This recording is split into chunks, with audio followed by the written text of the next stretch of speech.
If you don't want to live with my parents, then we are getting a divorce." My husband Tom said this to me with a serious face. To that, I tried to reply. But then he starts to scold me as if we are in a manly fight. I am an only child, so it is my duty to take care of my parents. You knew about this, and now you're saying you don't want to live with my parents. This is not allowed. I was so surprised that I couldn't say anything back to Tom when I should have. I am not opposed to living with the in-laws, but I am just feeling very frustrated and stressed all the time with extremely unreasonable demands from my husband and in-laws. Since my husband Tom was an only child, he seems to have been raised with a lot of, well, too much love from his parents. Tom was so spoiled that even as a child, he got anything he wanted, and the in-laws just praised anything and everything he did.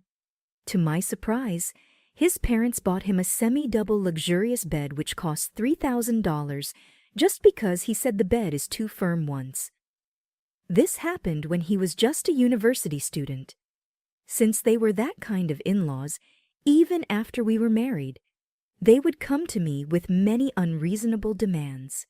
For example, my mother-in-law raised her eyebrows when she saw me buying and cooking a large bag of chicken thighs, which was affordable when we were tight on money like the day right before payday.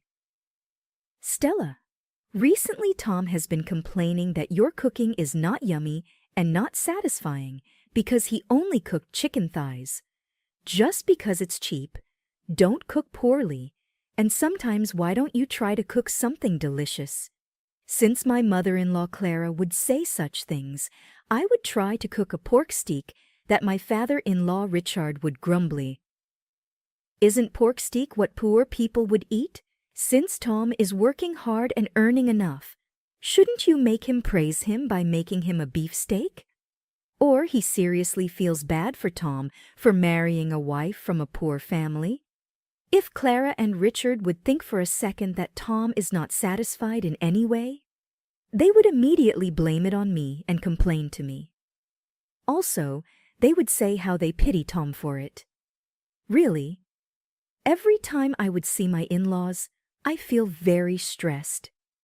But Tom is an only child. I knew one day he would say about living with the parents, so I was being prepared for it. I am also an only child too, and only had my father Bob. We were well off, and Bob raised me all on his own. Bob was really good at house chores too. So every time I would go back and visit him, that's all I needed to do. Bob also didn't expect anything from me. "I understand that you already have too much play on yourself by dealing with the parents-in-law. No need to worry about me, Stella." Every time I visited him, he would always tell me that, and also made sure that he was very proud of me for it. Perhaps it was because of those words from my father I was able to withstand the unreasonable demands from Clara and Richard. Just then, my father passed away. According to my father's friend Sam, who came to the funeral, told me that Bob had been suffering from cancer for several years. He probably kept it a secret from me to not be a burden on me. He did not show any sign of cancer, nor even a hint of illness to me. My father, who spent many years as a single parent, never revealed his illness to me until the very end, just because he loved and cared and didn't want to be any burden to me. To think about my father, I couldn't stop crying. Yet her father was too young to die, Stella. Clara and Richard, who came to the funeral, greeted me. "Us too. We never know if we will become sick and be hospitalized. I am too horrified to think about dying alone. Not even seeing my child that is next to me when I am dying.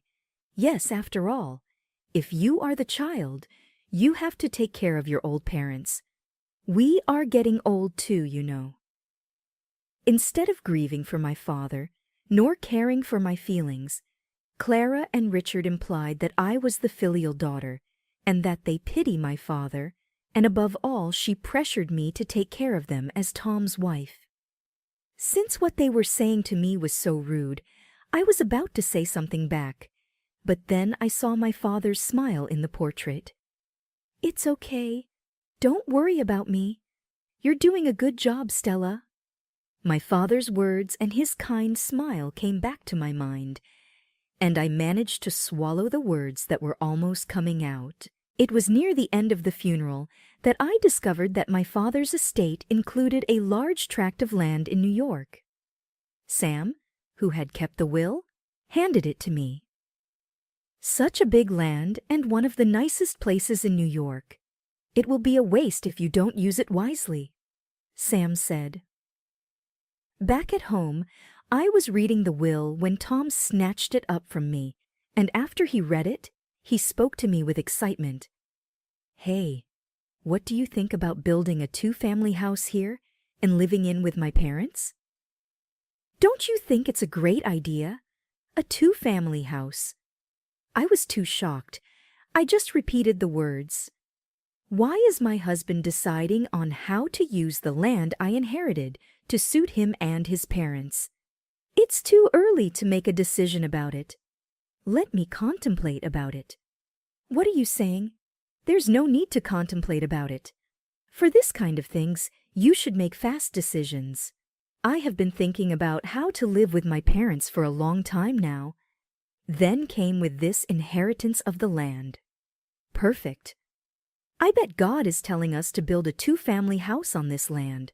Don't you think so? I don't think so at all. There wouldn't be a God who would suggest such a thing. I took a very deep breath and told him, "Wait, since I am the one who inherited this land from my father, let me contemplate on how to use this land." "Wives' things belong to her husbands also," Tom yelled back at me. "So you have been living off my income, and when you inherit a land, you're saying it only belongs to you and you alone? Isn't that too convenient? If you are saying such things, then stop using my money." "I didn't say it belonged to me and only belonged to me. Since I am the one who inherited it, I have my say in how to use this land, and I wanted you to hear me out about it. If you have a better idea than mine, I'm all ears." Tom crossed his arms and glared at me as if to say, "Say something." "I can't think of any because it's too sudden. See, I knew it. There isn't any better idea. Wait, let me do my researches, and let me choose the best way to use this land." "We don't have that kind of time to contemplate on it." Tom turned his back to me. At this time, I couldn't talk to him any further. After this conversation about the inheritance of the land, I tried several times to discuss it, but Tom would not listen to me at all. The only thing he would say back to me is, "We're building a two-family house." Sam, whom I spoke to briefly at the funeral, called me to check on me several times because he was concerned about me. Now that my father has passed away, Sam was my only source of comfort, and thanks to him, I was able to keep my feelings into perspective and remain unbroken by Tom, because Sam was listening and hearing me out on what was happening between Tom and me. After about 6 months had passed, someone claiming to be an employee of a major house-building company called me. "The house you have ordered is about to be completed, and we were wondering if we could set a date for your final check." "What ordered house?" I repeated in a questioning tone, and the person on the other end of the phone sounded puzzled as he explained. He said the house was ordered to be built 6 months ago. "Tom, what is this about? Did you order a house to be built behind my back without mentioning it to me?" I asked Tom on the same day, but the answer I got back from him had no sign of apology. "You were taking too much time to contemplate, so I went ahead and decided for you," he replied casually. "But you just did it without discussing it with me, which is horrible. If I didn't do what I had done, you won't listen, and nothing will get decided at all." What do you mean by unreasonable? Is it wrong for me to have an opinion on what to do with my land? It's not your land. I said it before. Wives' things belong to her husbands also. Don't make me repeat. But you could have said something about it to me, I protested.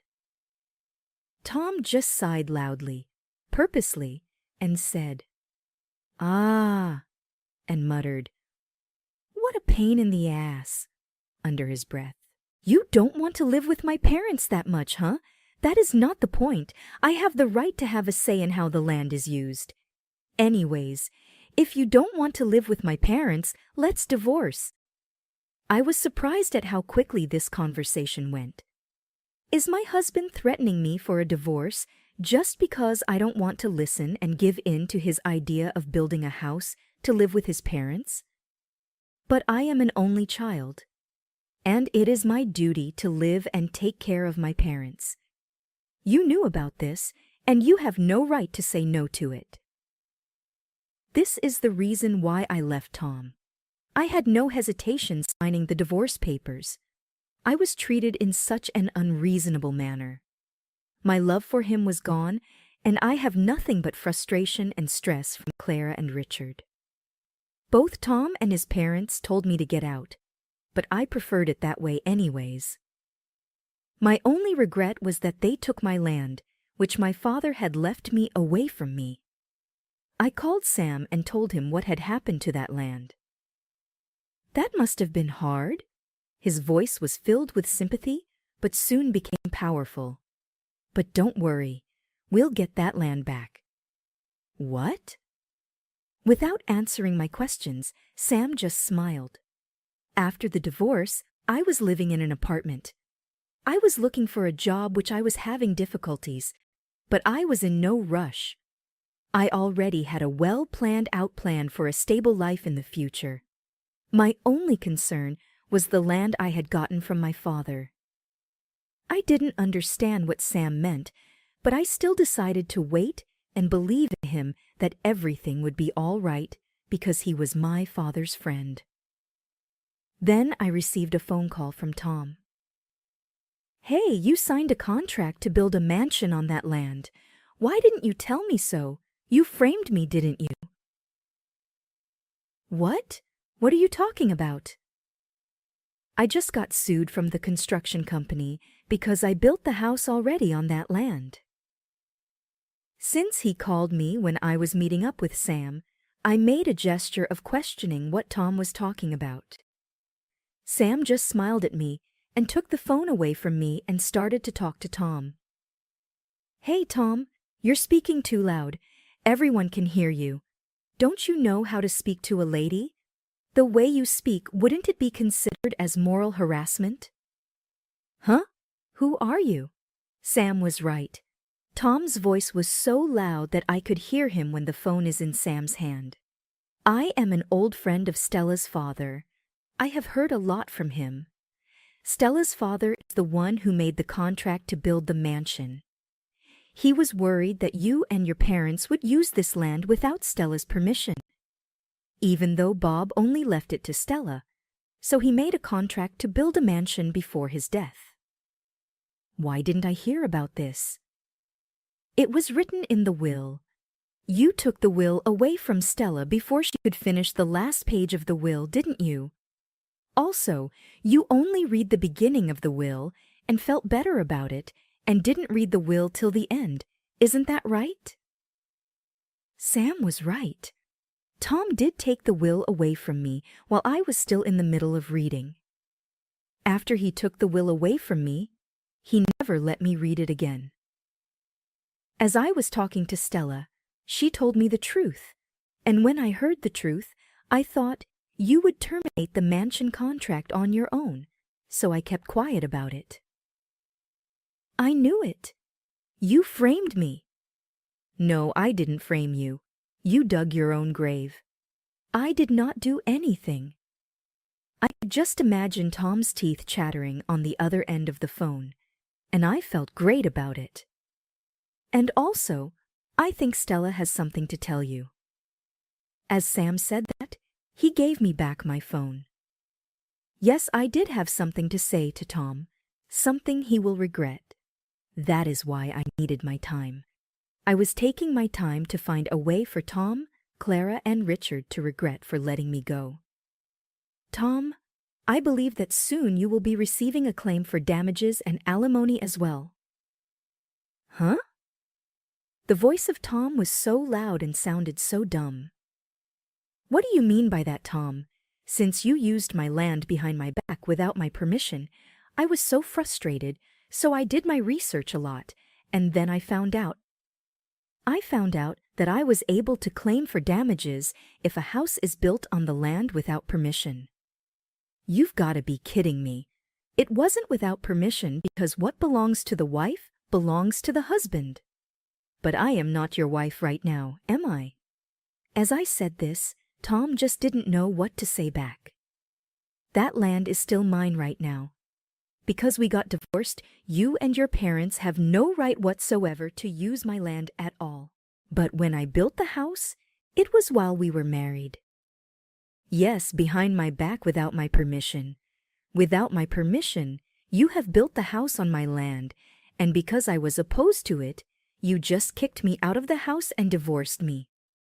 Again, Tom was silent. So I continued, "Oh yeah, by the way, all the conversations we had about the house and land is recorded. The fact that you started saying that you will build a two-family house on my land, even though I wanted to have some say in it, and that without my permission, you have started to build a house, and every time I would say something about it, you would just harass and scold me about it. But this is all recorded. I talked and submitted this recording to my lawyer. This is for the alimony." I heard Tom say damn on the other end of the phone. Then, without saying anything more, he just hung up. Wow, he just hung up. I had more to say. As I said that, Sam laughed. "You had more to say, Stella. You go, girl." "I know, right? Sam, you're pretty mean too. You didn't tell me about the mansion."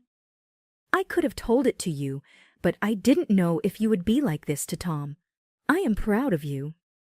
Sam looked so happy. I smiled. "Thank you." Then it didn't take long before Tom called again. But this time, he didn't call with a thuggish attitude like before. He was so upset that he really sounded like he was about to start crying. "Stella, well, I'm sorry. I am truly sorry. You're the only one for me, and I still love you. So let's get married again. I can't believe you now after all you put me through. I know. I am sorry. I'm very sorry. I apologize as many times as I have to." "No way. If I get married, you and your parents will get together again and pick on me, won't you?" "I won't do that." I knew why Tom was so desperate to have me back. After consulting with my lawyer, Tom and his parents had to tear down the house and give back the land to me. If that's the case, Tom and his parents, who had already moved out from their original home, will have no more place to live at all.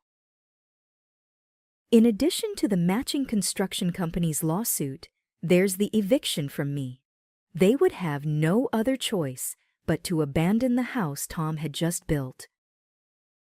So that is the reason why Tom is sucking up and trying to win me back, hoping that I will somehow drop the lawsuit against them and do something about the matching contract. Or there were other ways I could have helped them. For example, I could just purchase the house Tom has built. If I buy the house from Tom, of course, it wouldn't be the full price Tom has paid, but at least Tom and his parents will get some amount of money. With this money, they could have started a new life. However, since they tried to take the land away from me, I was not going to show any mercy at all. So, without any of their say in it, I decided to have the house they built demolished. After Tom and Clara called, then Richard called. "We are old, and we don't have much more time. At my age, I can't imagine being onto the streets. I will apologize if I've given you such hard times. So can we have another chance? But I completely refused to comply with their demands. In the end, Clara hysterically cursed me. You devil! But this was nothing more to me than the howling of a loser. I replied, whatever. After that, the demolishing of the house was completed and the land was given back to me. As scheduled, the mansion was built on my land. There are many tenants and I have a very steady income. In addition to that, I am receiving compensation from Tom and his parents. I'm getting transferred a reasonable amount of money every month. As for Tom and his parents, they have moved into a very cheap apartment and are managing to get by. They are in quadruple payment disaster, the damage compensation and alimony to me, the loan of the house which was demolished, and the damage to the mansion construction company. Not being able to pay his bills by his income, now Tom is working a second job. Clara started a part-time job, and Richard is working by cleaning restrooms of a shopping mall. Since Tom, Clara, and Richard have a tight bond, I hope they will continue to cooperate and work together to pay me and the construction company off. I will also keep on checking on them to make sure the payment will not be delayed. I won't lend a hand to them for sure, though.